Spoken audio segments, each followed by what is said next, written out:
الان تقریبا سالی با چند نفر جدید دیت میکنی؟ الان کامنت ها دختر چنده سرگلشنی پروفایل پیکچرش اینه، میری سر قرار این شکلیه.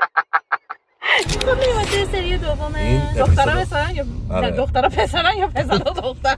از این قشنگ‌تر من نمیتونم شروع کنم، واسه ما همین میگه. توی لایو بودی بعد گفتی که اگه یه راهی پیدا کنیم که حاملا بشیم، اگه دخترها زنا یه راهی پیدا کنن که خودشون حامله بتونن بشن بدون اینکه مرد نیازی باشه، مردا رو همشون رو میکشیم. خب همشون نه زیاده روی نکنیم. 90%شون رو میکشیم. خب من همین راجع به دخترا میگم. آیدیای تو اینه که 90% پسرا بدن، آیدیای منم اینه 90% دخترا بدن. موافقم با 10% دخترا خوبن، 10% پسرا خوبن. من خودم احساس میکنم زن من یکی از اون 10%. یعنی من درصد ولی نه، ما سه دخترا درصدمون بیشتره، 10 و 10 نیست. پسرا 10%شون خوبه، دخترا 35%شون خوبه. آدما همشون کشرن، فقط 10% آدمای روی زمین خوبن، ولی همین that's what I'm saying. از اون 10% مثلا قبل از اینکه بریم توی بحث، قبول داری عرفان جزء اون 10% خوبه؟ من اینو همیشه پشتش میگم، یعنی هر وقت هر جا که کسی از وجود حرف میزنه میگم من من بچهای معروف و مطرح رو زیاد دیدم، بالای 50 نفر آدم مطرح من تو زندگیم دیدم و باشون هنگ اوت کردم.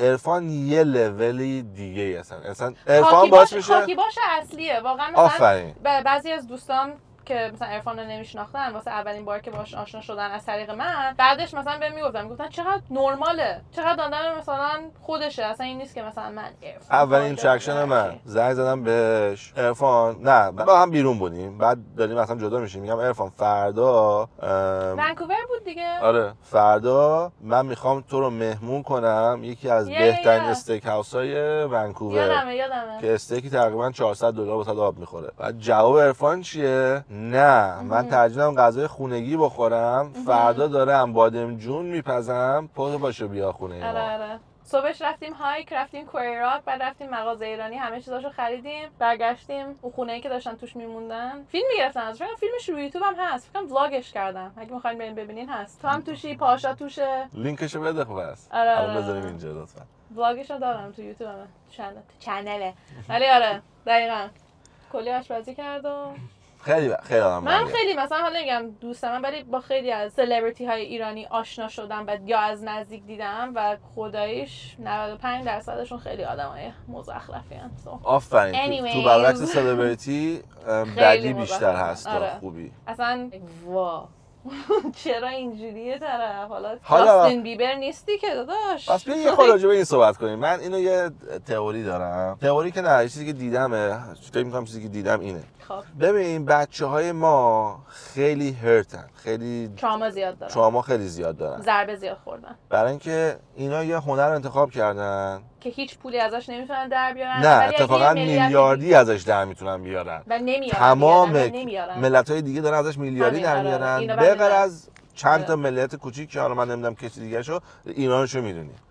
و این بنده خداها یه سری اتفاقا میفته. اولا توی توهمی باید زندگی بکنن، وقتی میره آهنگ میخونه هیچشون نمیشینن کنار خیابون سبزی پاک کنن، همه‌شون تو سوار رویز و فرارین و دارن پول پارک میکنن، میگه حسابم پاره ریخته بیرون. آخه اون ماشینای خودشون هم نیستن. میدونم ماشینا هم آماده از یکی قرض کردی که پول اجاره ماشینا رو بده. دقیقاً. واسه همین من که میدونم پول اجاره خونه‌تو نمیتونی بدی، چرا داری پوز اینو میای توی میوزیک ویدیوها؟ خب حالا چرا؟ چون کاری که بهش رسیده، خواننده شدنی که توی لولی مطرح باشی، یکی از سخت‌ترین کارهاییه که تو دنیا وقتی ما بچه بودیم میگفتن هست. مثلا کسی بتونه بره تو تلویزیون، کسی بتونه بره معروفش که مردم بخوشن، یعنی این سخت‌ترین کاره. مثلا از معروف، از مثلا رئیس جمهور شدن و 3 تا کار دیگه از این سخت‌تره. آره. این چی میگم، دکتر شدن آسان‌تره، نمیدونم و حالا نمیخوام مثلا الکی بزنیم. واسه همین اینا خب فکر کن من اومدم هنرمندم، میام هنرمو میذارم معروف میشم میفهمم که اون چیزی که فکر میکنم تو مغزم واقعیت داره، مردم هم ساپورت هم میکنن، بعد پول در نمیارم. ولی کسای دیگه که دارم میبینم مثلا توی خیلی پول در آمریکایی، کانادایی، کسی تو این لول من داره معروف میشه، میبینم داره واقعا پول در میاره. بعد این براشون یه حالت عقده میشه، عقده برای lack of better word، عقده میشه که دنبال گشنه پوله. واقعا دلش میخواد یه دفعه اون فراریه رو مال خودش باشه، دلش میخواد اون آهنگ میخونه رو واقعا منتش بکنه ها، واقعا حرف دلش باشه. به خاطر همین وقتی هم که به پول میرسن پول رو از بین میبرن، چون هیچ وقت پول نبوده، هیچ وقت مانی منیجمنت یاد نگرفتن. پولم که میاد میخوان سریع باش یه حال و هول بکنن. بیا بارو دیگه ما از ونکوور. You don't have to stop. خب بعد بنده خدا اصلا نمیتونن کامپلیت باشن، میفهمین چی میگم؟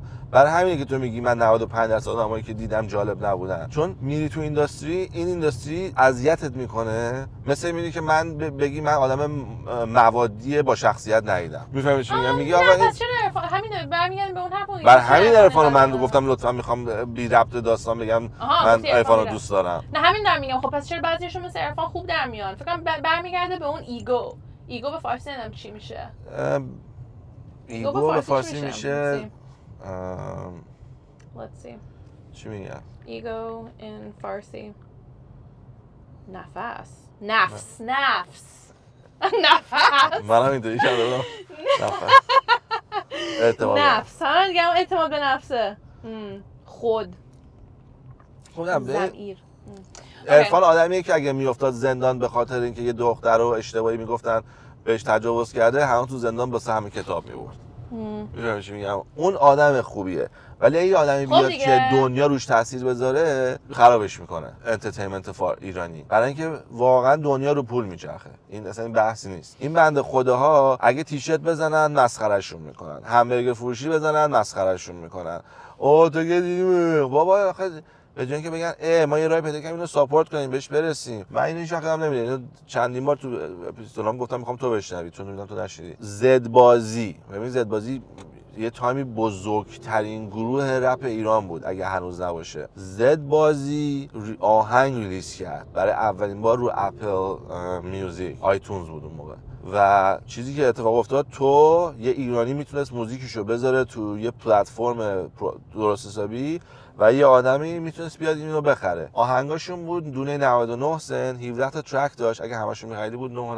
من اینو خریدم، بعد رفتم فرانسه به علیرضا گفتم علیرضا چند نفر این آلبومو خریدن؟ یادم نمیاد، بین 7 تا 13 نفر خریده بودن. آخه میگه اون موقع هنوز اصلا میوزیک همه دانلود می‌کردن. اون موقع آره اون موقع شاید تو سنت بیشتر بود، سن و سالای ما دانلود می‌کردن. میفهمم، ولی تو داری من میگی یه پاپولیشن که 80 میلیون نفرن، بگو 10 میلیون نفرشون به این موزیک گوش میدن. این 10 میلیون نفر ایرانی‌ها وقتی تو خود ایران اونام دانلود کردن دیگه، چرا برام بخرن؟ چون ساپورت کنه طرفشو. خب نمیفهمن این چیزا. همین دارم بهت میگم چطوری میشه 10 میلیون نفر همه نفهمن. مگه تو حالا نبوده توی چیزمون، توی اصلا کالچرمون نبوده. چرا نبوده؟ ما پول همه چی رو میدیم به پول واسه آهنگ اونجوری آنلاین گرفتن نداره. قبلا میرفتی صفحه میرفتی میخریدی کاست میخریدی، سی دی میخریدی. خب پول همیشه پول همه چی میدادن. آنلاین بخرن و هنوز نفهمیدن. یعنی نه که نفهمیدن و هنوز واسهشون چیز معمولی نیست. وقتی دانلود میکنن بگن مجانی چرا؟ واسه همین اصلا کلا بیشتر خواننده ها اگه نگاه کنی حتی الان هم از کنسرتاشون بیشتر پول در میارن. دیگه تیلور سویفت چقدر داره پول در میاره از کنسرتاش؟ آره آخه تیلور سویفت سی دی میده بیرون 200 میلیون دلار در میاره، میره تور میذاره 1 بیلیون در میاره. آره. به خاطر اینه این بنده خدا اگه این کارا رو با هم بکنن، لختش هم بکنن، $10,000 در نمیارن. بنک ایرانی دانلود میکنن همه چی دیگه. میدونی بعد من میگم خیلی خوب، من اینم میفهمم. من میگم 90% با کلکولیشن تو آدما بدن ماکسیموم، پس اون 10% گوشن. چجوری میشه فقط 6 نفر سفارش دادن؟ به اینا گوش نمیدن، برای اینکه وقتی اون 10% پرالی یه کمی عقلشون بهتر کار میکنه. واسه رپ ایرانی به نظر من اونقدر قوی نیست. چند تا آهنگ قوی داریم، چند تا مثلا ترک خیلی قوی هست تو هیستوریمون، ولی در کل اگه بخوای مثلا همه رو نمیگم، ولی در کل اگه بخوای مقایسه کنی با رپ خارجی خیلی جا داره واسه بهتر شدن. خب برای بهتری پول لازمه. یا نه موافقم. چون پول نمیاد بهتر نمیشه. آره دقیقاً. توی چیزی موندن. ولی واسه همین میگم اون 10% هم که خوبن نمیان بخرن که زرگو که چرا. مثلا شاید آلبوم اول طرفو میخرن. خب مثلا آلبوم عزت بازی اول رو شاید خریدن ولی الان دیگه نمیخرن که زرگو چرا هنوز داری میخونی به نظرم وقت. خب آره نه آهنگای الانشون به نظرم الان خوب نیست دیگه right؟ نه من بهشون گوش من که گوش نمیدونم ولی من اون موقعی که گوش میدادم و میدونستم خوبن و خاطره باش میذاشتم میدم هیچ کی ساپورت نمیکنه ولی اینکه تو کل دنیا 6 نفر فقط فکر کنم من 15% مارکت بودم. آخه اون موقع اصلا میدم اون موقعی که اصلا یه دنیا دیگه قبول ولی باز میگم اون موقع بعد حداقل من فکر کردم مثلا 12,000 نفر سفارش میدن. بعد داشتم گفتم که ما چون ایرانیم و نامردیم و میدوزیدیم و نمیفهمیم اون عدد رو فکر میکردم. وقتی بدم 6 اصلا دنیام آپساید داون شد. خب حالا برگردیم به داستانمون. چجوری به اینجا رسیدیم؟ این عرفان خیلی خوبه. حالا عرفان دمت گرم میلابی. برگردیم به این داستانی که میگی پسر و دختر همدیگه رو لازم ندارن. من این موضوع رو خیلی باهاش مخالفم. روی سنسی که میگم ما اصلا نمیتونیم بدون هم نباشیم. مثلا اینکه بخوام این حرف جدی من نزدم فقط داشتم مثلا همینجوری نه میدونم ولی کلا یه کمی مثلا 10% جدی جوکش خیلی رایج شده و دخترها دارن باور میکنن این داستانو و من برام داره عجیب میشه که چطوری میشه این داستان بره جلو وقتی که واقعا دنیایی که ما داریم توی زندگی میکنیم و مرد داره هندل میکنه. چرا؟ چون اگه مرد امروز تصمیم بگیره که ما فردا همه زنا رو میخوایم برده کنیم این داستان فردا اتفاق میفته نه یه ماه و نیم طول داره یه سری از شما میمیرن بقیه همه چیز میشن ولی اونوریش به هیچ عنوان نمیتونه اتفاق بیفته. قبول دارم ولی چرا تو این دنیا زندگی میکنیم کلا چون مردا قبلا like women had no rights زنا هیچ rights چی میشه به فارسی حقوقی نداشتن دیگه. الان ما تازه به اینجا رسیدیم به خاطر هزاران در هزار سالیه که بدون حقوق زندگی کردیم دیگه. چند متوجهم ولی من میگم so like we live in a man's world because it was created that way. ولی تو بعضی از جامعه بعضی از کالچرها رو نگاه کنی اصلا زنا رئیس مثلا چیزن اون خانواده‌ان یا اصلا اون کمیونیتی ان. بعضی از جای آفریقا رو نگاه کنی اصلا چیز اسم کشوری چیه که سه تا ساختمون برجای روش یه دونه ساخته یادم رفت یه دونه از این کشورهایی که توی آسیاست الان رئیس جمهورش یه خانومه و کشور رو آباد کرده از این رو به اون رو. اصلا من نمیگم خانم‌ها مثلا این وقت ضعیف‌ترن نه عالیه اون چیز امیزینگ کشور میگم از بهتر اصلا انقدر ایمپروو کرده کشور اصلا اون کشوری که سه تا برج داره اصلا ربطی به جنسیت نداره کارشو بلد بود رئیس جمهور خوبیه همون ولی میگم همون برای همین من پوینتم اینه که میگم جنسیت توی کارها دلیل نداره. هر کاری تو بیا فکر کنی مثلا میخوایم این آهن رو شکل بدیم یا این فلان رو خورد کنیم روی پرکتیس و فلان دختر یا پسر میتونه یاد بگیره ولی وقتی می از هول نگاه میکنی وقتی می یه عالمه دختر میذاری بغل هم با عالمه پسر همیشه پسرها قوی‌تر میان بیرون. حالا چه میخواد تو طراحی باشه چه میخواد تو ساخت باشه چه میخواد تو جنگ باشه. تو کدوم تو برعکس شما هم بگو یه داستانی بود که دخترات ایمپروو کردن مثلا یه تیوی شو مثلا میتونی مثال بزنی بگی مثل سروایور گودش بودن 20 دختر گشتن 20 پسر گشتن پسر روز دوم. ولی من یه چیز دیدم اینو رو یوتیوب دیدم یه what's a study in فارسی یه تحقیق کرده بودن که البته بچه بودن بچه‌ها رو برداشته بودن پسرها رو توی یه گروه گذاشتن دخترها رو توی یه گروه دیگه بعد اینا رو مثلا واسه 3-4 ساعت همینجوری تنها گذاشتن بعد یه چند تا تاسک هم واسهشون گذاشتن بعد دخترها بلا اساسا بیشتر با هم دیگه کار می‌کردن زودتر مثلا چیزا رو حل می‌کردن. But it was like, oh, interesting. پسرها مثلا یکشون کردی قول میداد. آره پسرها همیشه هرن. So it's like yeah, so it's like دخترها میتونن با هم دیگه کار کنن میتونن ما میتونستن مثلا میگم اگه مشکلی بود زودتر حلش کنن. دخترها کلا با هم دیگه بهتر کار میکنن. پسرها خیلی ایگو دارن، دخترها ندارن. دخترها بیشتر اینجوریان که بیا با هم دیگه کار کنیم، یه کاری کنیم. پسرها من میخوام بهترین باشم. خب بس یه چیزی بگم این نظر راجع به این چیه؟ من داشتم یه میخوندم که میگفت تنها دلیلی که کتاب سیپینز میگفت تنها دلیلی که انسان پیشرفت کرده به خاطر اینه که تعداد لیدری که میتونه داشته باشه. مثلا گرگ میتونه 12 تا گرگ پشتش مثلا 15 تا گرگ رو لید کنه ها، بین مثلا 5 تا 30. بعد نمیدونم رکورد مال یه دونه شامپانزه است، یه دونه گوریله که مثلا میتونه تا 50 تا یا 75 تا ممبر رو هندل کنه توی گروه. بعدش ما انسان میایم که میتونیم تا مثلا دیگه میبینید مثلا آرمی هست که مثلا تا 3000 نفر زیر دست یه نفرن. ما و به خاطر این ما شدیم این. اوکی، ولی این دنیایی که الان توش هستیم به نظر دنیا خیلی خوبیه؟ نه دنیا خب دیگه. ولی نه فکر کنم همیشه دنیا بد بوده. شور، ولی اصلا همین دارم میگم همیشه شاید دنیا بد بوده چون همه لیدرها بیشترشون مرد بودن. right? Do you know what I mean? شاید اگه لیدرها بیشتر زن بودن، کلیوپاترا توری، like شاید دنیامون یه کمی بهتر میشد از اینی که الان هست. به نظرم الان تو دنیایی داریم زندگی می‌کنیم که خیلی ببین ولی آخه یه چیزی هست اینجوری واقعی نیستش که دنیا دست مرده. چون مرد مثلا میگم من توی فرانسه بودم، توی باغ چیه؟ ورسای. بعد یه باغی بود به چقدر بزرگی، مثلا 20 برابر این خیابون تا اونتر. بعد داستانش این بود که این باغو یارو پادشاهه برای 35 سال دیزاین میکنه، سنگار از فلان میاره، درختای فلان میاره، میکاره این بعد 35 سال عاشق دختر دیگه میشه، دختره رو میگیره، دختره میاد چون این باغو واسه اون دختر قبلی ساخته بوده خراب میکنه، همه‌شو مثلا میکنه چمن. اون دختره از اون درصد دختر بدا بوده دیگه.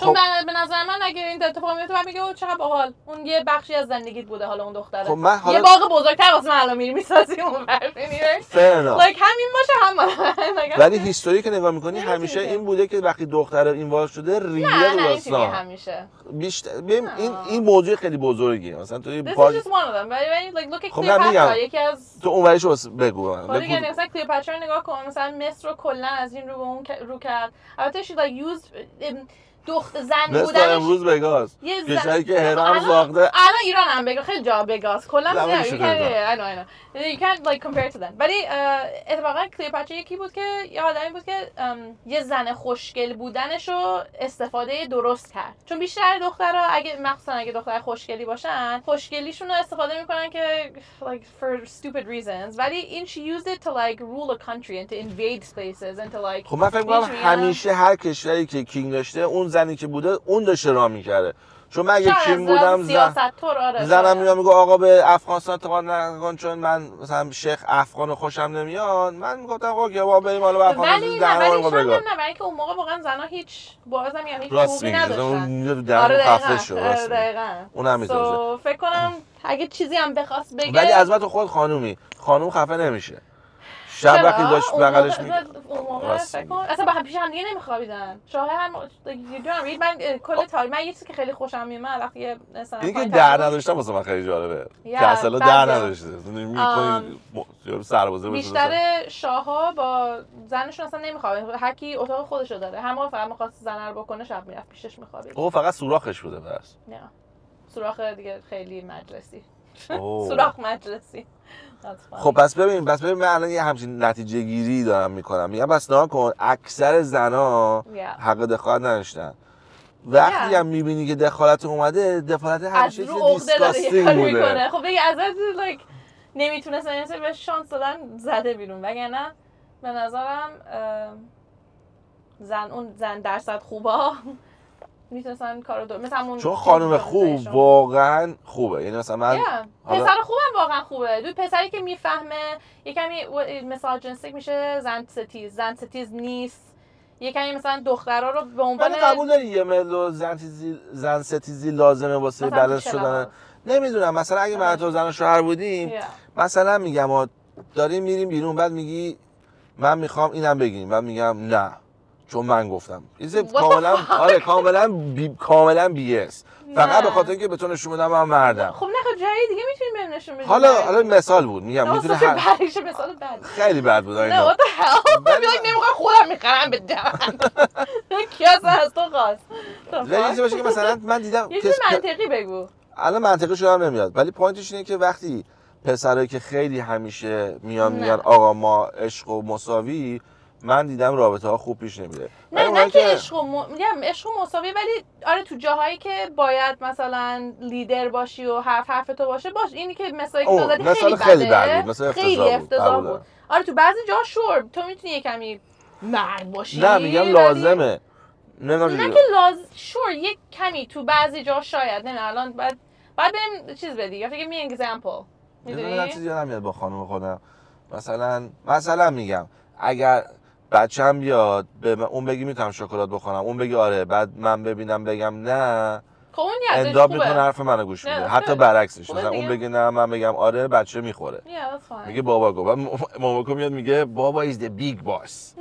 میدونی چی میگم؟ خب این yeah that is good. من فکر می‌کنم این لول لازمه، ولی من اینجوریه که مثلا اینا رو میکوبم میگم you're nobody listen you're under me. نه من همیشه میگم عزیزم what we can do، همیشه داریم با هم صحبت می‌کنیم، همیشه با هم می‌خوایم فکر می‌کنیم. ولی بذار مثال خوب برات میزنم. مثلا خوبم، ما یه خونه با هم رنوویت کردیم.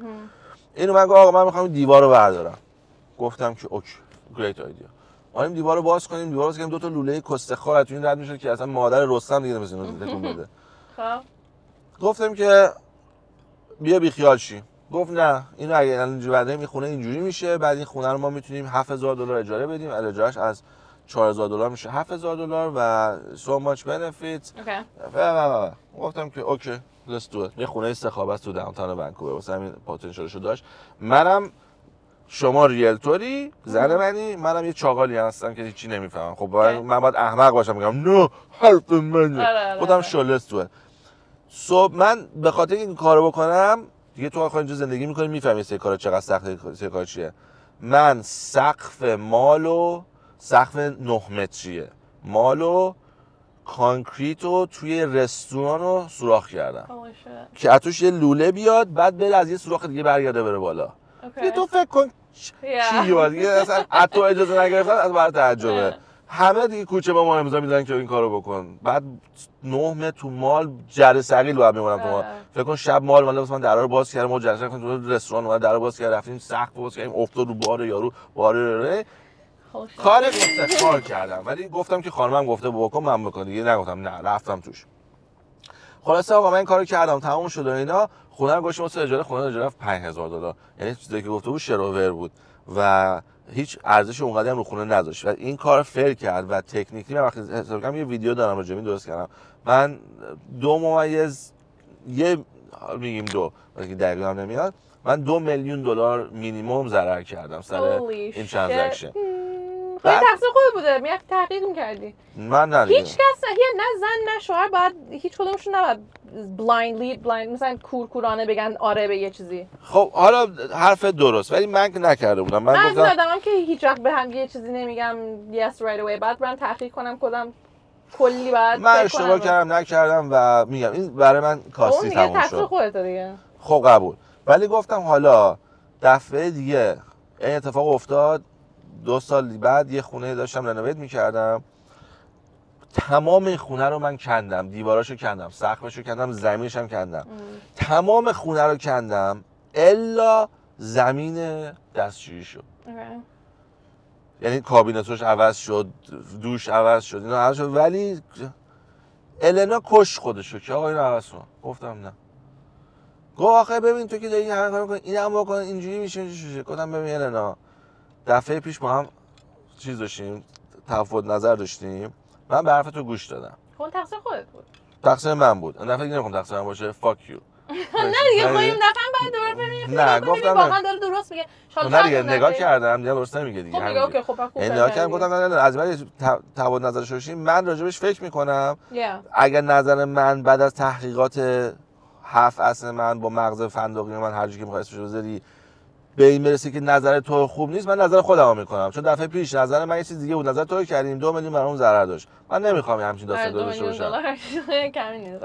واسه همین من این کارو از این بعد اینوری میرم جلو و من این کار نکردم. بعد یکی اومده بود زمین داشت درست میکرد، اون اومد گفت آقا این کارو بکن. گفتم نمیکنم. به النا فکر کرد که آقا اینو مجانی میکنم. یا for free I'll take it out، فقط به من پول بده. مثلا کلش هم بود چه میدونم 50 اسکوئر فیت، مثلا 100 اسکوئر فیت. گفت اسکوئر فیتی مثلا $3 هم میگیرم، من جدیدشو بکوبم. ولی اینو مجانی بعد میکنم، صافش هم میکنم مجانی. گفتم نه. بعد خونه تموم شد، ساختش رو رفت بالا، النا من گفت I see it would have made no difference, it just looks as good and we saved $1,000 and I go and 5 days. خوبه دیگه. ببین اینو میگم و این من فکر کنم اون لحظه زن من این زن ستیزی نیست ولی این همون میدونی اشتباه چیز که این فقط it's just like همون که گفتی با هم دیگه کار کردن. آره در این خانم‌ها دوست دارن از شوهرش و از مردشون ببینن که آقا وقتی یه کانفیوژنیه من قلاده رو میگیرم دستم هرچند تا بدیم شاد مدیریت درست و به اندازه رو دوست دارن دخترها. بله چون اصلا مردا یکی از شخصیتاشون اینه که مدیریت خیلی شما آن سکسی میبینید اگه نداشته باشه اینو من درست میگم. پس بچه‌ها برای حواستون باشه حرف دلتون رو بزنید. خیلی موقع من میبینم که پسرها چیزی که درسته رو میدونن تو دلشون هم هست نمیزنن، بعد 4-5 بار فشار میاد دد میزنن. یا برای اینکه اوکی یه ساید پسرا رو یکم بگیرم، بعضی موقع میترسن به دختره بگن چون میدونن که دختره ناراحت میشه قهر میکنه و اینا. خب پس نباید با اون دختره باشی چون دخترم بلد نیست درست باهات کامیونیکیت کنه. right like اگه میترسی از پارتنرت که یه چیزی بهش بگی پس یعنی پارتنر درستی نیست واسه، چون پارتنر درست هر طرفی دقیقاً به هر طرف دقیقاً گوش میده به حرف طرف، با هم دیگه حرف میزنن. آدما حرف درو بلد نیستن چجوری با هم دیگه درست حرف بزنن. آره مثل یه جلسه دخترها هم پسرها. آره بعد مثل یه جلسه باشه توی یه آفیس که همه دارن نظرشون رو میدن، هیچ حرفی احمقانه نیست، هیچ کی نمیخواد به تیم ضرر بزنه، همه میخوان تیم بره جلو. همه روی تیمن دقیقاً. ولی آدما یادشون میره که هم تیمیان. آفرین. حالا اگه زن و شوهر باشن چند سال با هم دیگه فهمیدن دیگه امیدوارم. ولی دوست پسر دوست دخترها خیلیاشون نمیفهمن که آقا آخر روز ما هر دوتامون روی یه تیمیم. حالا الان بحث داریم میکنیم به خاطر همون یه تیم است. شاید همدیگر مثل یه تیم نمیبینن کلا. حالا وقتی میری توی بحث دو تا اتفاق بیشتر نمیفته، یا آدمایی که توی اون بحث هستن، حالا 2 نفر تو تیمن، 3 نفر تو تیمن، 10 نفر تو تیمن، به یه چیز همه میگن پس دیگه اصلا بحثی وجود نداره، همه این کارو میخوایم بکنیم پس اون اصلا مشکل نداره. یا یکی میگه سبز کنیم یکی میگه قرمز کنیم. تو این سناریو وقتی توی آفیس اتفاق میفته رئیس تصمیم میگیره، توی رابطه هم یه رئیس داره. من حالا اینجا میخوام دوباره با سعینو صحبت کنم. من به نظرم 50-50 وجود نداره، یکی رئیسه. پسرایی که میگن ما رابطه‌مون 50-50 خانم رئیسه. فکر کنم تو هر رابطه دو نوع نه این نیست که یکی رئیس باشه، 2 نوع انرژی هست. خب یکی هست که دامیننت تره، خیلی سکسی توضیح میدی. نه واقعا یکی هست که یکمی سابمیسیو تره. حالا به نظرم رئیس نمیشه، یکی اصلا دوست نداره دامیننت. خب تو این سناریو که میگم خونه آبی باشه یا قرمز، اون دامیننت، اون رئیس، اون اینچارج دیدی مثلا بعضی از این مثلا مام بابا ایرانی که میدونی مامان دقیقاً خودی گفتی شاید ملکه داشته زیرک همه کارا رو میکرده، شاه فقط شاه بوده میدونی فقط اونم همون دیگه ملکه دامیننت تر بوده. سو به نظر من رئیس نیست، چون رئیس یه جوری یه حس مالکیت طوری داره که من مثلا هر چی میگم من باشه، ولی انرژی مختلف اینه که مثلا من حالا بیشتر شخصیتم اینجوریه که من این آدم که یک شاید بیشتر چیزا رو پلان کنه، یا من مثلا نظر من باشه ولی بیشتر با نظر من با هم باشن. اگه با هم دیگه بتونن به توافق برسن آره شور، ولی چون من تا حالا نداشتم من تا حالا you're not the type of person. مثلا من تو رابطه خودم به نظرم من دامیننتم. آره تو کشه معلومه دامیننت. من برای همین با خود صفرا با خود دارم. چون دختری که میام حرف میزنم هر چی میگم بله دخترم بد حتیارن. میگم بابا بیا بگو دختر دفاع کن. من میخوام بجنگی با. چی میخوام بگم؟ آره یارا. مثلا من مثلا برونگراترم، دوست پسرم درونگراتره. مثلا اونم یه شخصیتیه که مثلا داریم که میتونه تو هر رابطه‌ای باشه. یا مثلا کلا چون دیگه من بهترم تو مثلا پلان کردن چیزا. مثلا این ماشین من الان این اوکی اوه تسلا واو با چپ از اینجا دیگه. خب اگه تسلا دوست داری من باید از بچه‌هام نشون بدم. واو چه رنگ خفنی. Wait, this is your car? Oh, that's so cool. خیلی گونه بنفش آبی. آره خیلی خوبه. Chrome, right? رپش کردم. آره این همون که اینو پیروز فروختم. Oh shit. Why? Family car instead? No, I had وقتی اینو خریدم اینو میخواستم بفروشم. بعد گفتم که نه من I love the car I'm gonna keep it. بعد استفادهش نمی‌کردی؟ 6 ماه یک بار سوارش نشدم. من گفتم خب این خراب میشه. ای بریکس نه اگه رانندگیش نکنی. اگه ماشین تو همینجوری بذاری پارک اولین چیز لاستیکت خراب میشه، بعد دیسکت خراب میشه، بعد ترمزات از کار میافتن، بعد موتورت شروع همه چی ماشین خراب شدن. باید ماشین تکون بخوره. به خود مکانیکا میگن بعد استرچ کنه. واسه همین دیدم خب من چون من کار نمیکنم که از خونه نمیرم بیرون، من هفته شاید یه بار خونه میرم بیرون، بعد هفته یه بار میرم یه ماشینی هم دارم. واسه همین اون ماشین اون یکی ماشین گنده است. اگه بخوام برم جنسی بخرم دیواری بخوام جابجا کنم اون ماشین گنده رو میبرم. بخوام حمالی توش اینکلود نباشه تسلا میرم. از همه ماشینام تندتر میره، از همه ماشینام بیشتر مردم نگاه میکنن، از همه ماشینام خوشگل‌تره، همه چیش از اونست که میخوام انقدر لیستش بزنم تا دیوهای بهش ببینم. That's what you call butt. نه اونی که نشون بدی باشه بهتون نشون بدم. من واسه دوربین گفتم که بچه بودم ما داریم داف نگاه می‌کنیم. تا من زایه کردم. خلاص برگردیم به بحثمون. چیشون گفتیم؟ آره رئیس نیست، یکی ولی باید دامیننت یکی باشه. آره دیگه یکی باید لیدر باشه. لیدر. آره من همیشه اینو میگم. من آفرین. این حالا میتونه یه دختر باشه یا پسر باشه. چه خیلیاتون مثلا دارین اینو نگاه می‌کنین دقیقاً میدونین از اون خانواده‌ای دارین که قشنگ مامانتونه که حرف آخر رو میزنه. میدونید همیشه پسر نیست که باید لیدر باشه یا دامیننت باشه به نظرم. ما یه فامیلی فرند صمیمی مامانم اینا که سالیانش هم بودن، خانومش رئیس داستان بود، خانم ما بابای ما رئیس داستان بود. و مثلا وقتی میرفتیم بیرون اگه می‌خواستن غذا کجا بخورن مامانم و شوهرم میرفتن عکس میگرفتن از گل و بلبل، اون خانومه و بابای من میشستن صحبت می‌کردن. و من همیشه آرزوم بود که کاش به جای مامان من این زن بابای من شده بود، چون گفتم که اگه تو رئیس بود ببین چی میساختن. ولی الان که بزرگ شدم میبینم نه اصلا کار نمی‌کرد هیچ وقت. نه یه نفر رو نیاز داری که اون چیله باشه، میتونی یه کمی چیل‌تر باشه بتونه برای یه دیسیژن میک کن دیگه. دامین زرکری آن یو دورناسودکری ووهو. ولی من اگه مثلا میدونی به حرفات گوش دادم دیگه میگم من اینجوری شد دیگه. حالا پس من زن ستیز نیستم. من نه چیزی که دامیننتم میخوام به قول معروف لیدر باشم توی رابطه تو و ما ببریم. توی و همیشه تصمیم برنده واسه ماه. من میخوام گروه ببره. آره یه دفعه بس بلندش هم میگفتم باید این کارو بکنیم. گفت من نمیتونم الان نمیکشم. گفتم مهم نیست برای گروه این مهمه. آره گفتم مثلا موموکو من گفت برام قصه بخون. من گفت من الان نمیتونم قصه بخونم خستم. گفتم الان 10 دقیقه است برو بخون بیا. exactly. الان گروه اینجوری قوی تر میشه. تو 10 دقیقه خستگیه. ولی اون منتالی تا آخر عمر الان خوشحال‌تر خواهد بود. دقیقاً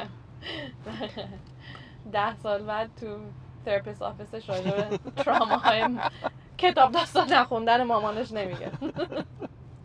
خدا. کجا بودیم؟ حالا چرا دخترها بهتر از پسرها؟ تو چرا فکر می‌کنی 30% دخترها خوبن؟ چون من فکر می‌کنم 2% دخترها خوبن. برای اینکه به نظر من EQ دخترها خیلی بالاتر از پسرها. خیلی بالاتره. فقط به خاطر همین EQ همون درک احساسی emotional intelligence، درک روحی روانی یه جورایی، نمیدونم چی میشه به فارسی. آره همون میشه درست گفتی. دقیقاً جمله که گفتی EQ دخترها بالاتره. واسه همین به نظرم درصد بیشتری هست از دخترایی که یه کمی با فهم و شعور ترن. فهمیدم که دنیا رو بیاد نگاه کنه. اوکی آره من میتونم اینو بپذیرم، چون میگم منم درسش که نمیدونم. من همینجوری خیالی داریم میگیم دنیای من دنیای خیلی کثیفی بوده. اینو میتونیم بفهمیم که من اکثرا دخترایی که دیدم دخترای بدی بودن یا من آدم بدجنسی هستم. هر کی میبینم میگم بده. یکی از این دو تا حالت دیگه. به نظرم دور و برت آدمای درستی نبودن. منم خودم دوست دارم اینو باور داشته باشم. یعنی دخترای خیلی باحالی هستن. چون من النا بهم میگه که من نمیتونم باور کنم دوست دختر قبلی تو با تو بریک اپ کردن. میگم واقعا مثلا خب خیلی حال به من میده که زن دینو بهت میگه what the fuck چقدر باید من واقعا تخمای این زنو میریسم یعنی دوستش دارم. مثلا یه حرفای آدم میزنه مثلا یهو بی‌رب یا میگه مثلا یا مثلا دوست دختر قبلی میگه دختر واقعا دیوانه است، چجوری تو رو ول کرده، واسه چی تو رو ول کرده، ولی واقعا از صمیم قلب اشتباه داره میگه، چون دختره اصلا با من خوشحال نبود.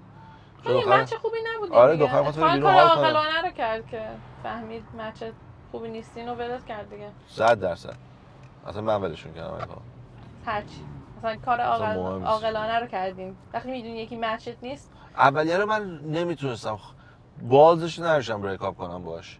میگفتم خیلی وقت این اتفاق میافتاره. بعد 6 ماه باهاش دختر بدرفتاری کردم تا اون با من بریک اپ کنه. این خیلی بده، ولی به نظر این کارو نکنین. اگه از یه دختر خوشتون نمیاد بگین آقا من فکر کنم من تو مچ خوبی نیستیم و تموم کن. الکی بدرفتاری نکن که بعد اون هر وقت این کارو میکردم میومد خالم زنگ میزد، مامانم زنگ میزد و بری راست از این. باباش زنگ میزد، ننش زنگ میزد، مامان من زنگ میزد. نه به نظر هم به حق خودت داری حق خودت ضایع میکنی، هم حق دختره رو. حالا دختر من آرزوم بود حق خودت داری ضایع میکنی. من 6 ماه از بود زندگی تو داری الکی هدف میکنی که وایب بد بدی بیرون. میدونی چی میگم؟ آرزومو هر کار تو رو کرده بودم، یعنی مثلا همون میگفتم بخوام، یعنی قشنگ میدونستم نمیخوام باش بشم، گفتم چیکار کنم، گفتم اوکی که یه بار بهم زنگ زد، بعد فکر کنم دختری بود که خیلی همیشه خوش پراپر نشون میداد، یا زنگ گوشوارشم گفت قشنگ نمیخوای منو بکنی؟ گفتم چی؟ یه دفعه در خونمو زد بدون که بدونم، در رو باز کردم و یه بارونی پوشیده بود. of course. نه که خیلی خفنه. بعد باز کرد کامل لخت بود. نه واسه من خیلی حال بود که تمام آلوبه لخت درایو کرده و ستاپ کرده و همه این پروسش واسه من خیلی حال شد تو مغزم. ولی در صورت گفتم که چرا که نه. گفتش که آخرین باری که با هم بودیم کی بودیم؟ بعد گفتم واقعا فکر می‌کنم مثلا 3 هفته پیش یه کاری کردیم. بعد گفتم که مثلا 3 هفته پیش. گفت نه آخرین بار تو ویگاس ما با هم خوابیدیم. بعد مثلا این داستان داره تو اکتبر اتفاق میفته، ما جون تو ویگاس بودیم. این فاصله وحشی. بعد اونجا دیگه مثلا هم کاری بودش می‌کردم تا بالاخره با هم بریک اپ کردیم.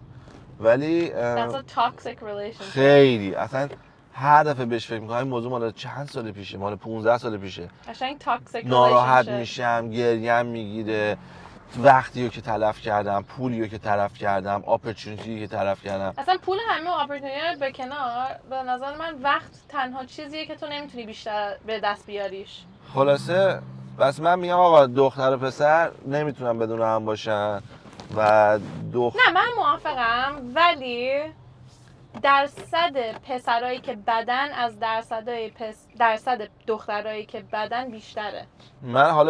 من اکسپریانس هم این بوده که همه شتیه. خب منی که کمی با آدمای مختلفی گشتم، پسرای بد بیشتر از دخترای بد بودن. یا پایین دیگه چرخم اونجا نمیافته پایین. اینا اصلا هنوز بالا چرخم. کم چرخی یه چرخ اونن اینجوریه. بذار من یه نگاه کنم. ریاضی میره. دارم بهت میگم. Oh my god, okay. Oh.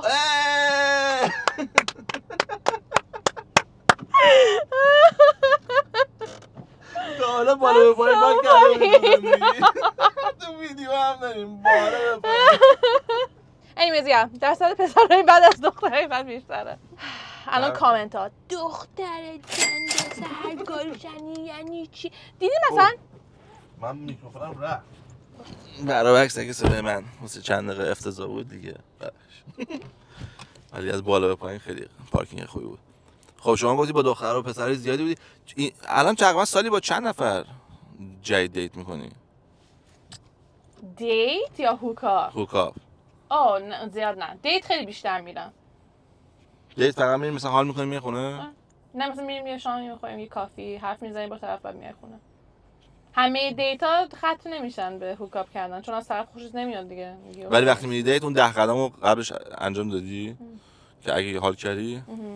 با یه دیت رفتم هفته پیش با یه پسر اصلا شبیه عکساش نبود. اصلا شبیه عکساش نبود و اولین باری بود که این اتفاق واسه من افتاده. چون شنیدم پسرا میرن دیت دختره اصلا شبیه عکساش نیست. اینو شنیدم. چون میدونم که دخترها خیلی هاشون فیلتر میکنن عکساشون یا هر چی. ولی پسر تا حالا ندیده بودم این اتفاق بیفته و اصلا پشمام ریخته بود. چیکار کردی؟ آبیزی بدتر بود دیگه. خیلی بدتر بود. بذار نشون بده. بذار اون روز داشتم رو استوریم راجعش حرف می‌زدم. گفتم پسر دقیقاً این شکلی بود همان اگر شایو. Why it was so funny. I was like فکر کن تو پروفایل پیکچرش اینه تا حالا دیدی میلی سر قرار این شکلیه. یعنی من پشمام ریخته بود. خیلی بد بود. هیچی دیگه اصلا روم نشد همینجوری پاشم برم. بعد شور شدم بارون گرفته بود. همون دقیقه که من رسیدم رستوران شروع کرد بد بارون اومدن. اگه تورنتو زندگی می‌کنی می‌دونی یهو هوا پاره میشه. نمیتونستم یهو برگردم بگم بای. واقعا این کار می‌کردم. سو یه ساعت نشستم الکی کسشر. بعد فکر کن تهشم اومد سعی کرده ازم لب بگیرم. مرسی خداحافظ. بگم مثلا دیت ساعت 7 شروع شده. دختره ساعت 8:30 داره میگه من میخوام برم خونه دیگه. یعنی بدون که ازت خوشش نیومده دیگه وگرنه دیوانه نبود که دیگه. Oh my god so bad. آره آقا ریجکشن هم خوب قبول کنی. یعنی دختر خوشش نیاد ول کنی به نظر من. آره. Don't be desperate.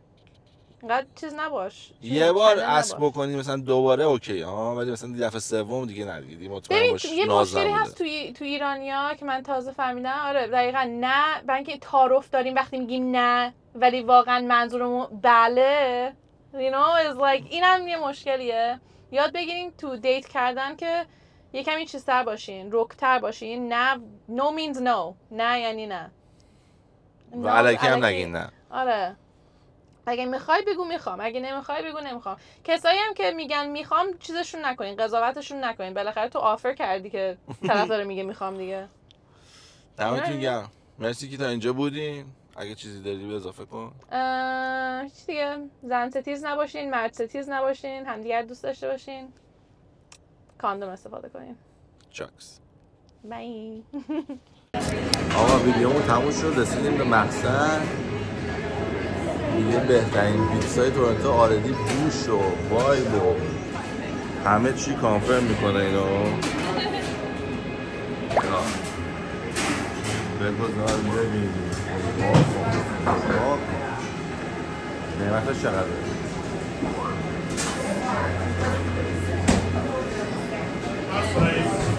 $5 $6 $4 $4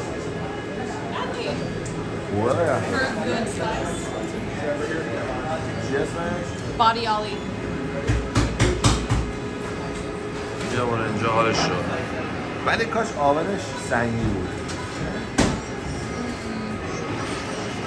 یا چوب. وای سوال اقتصادی سوال اقتصادی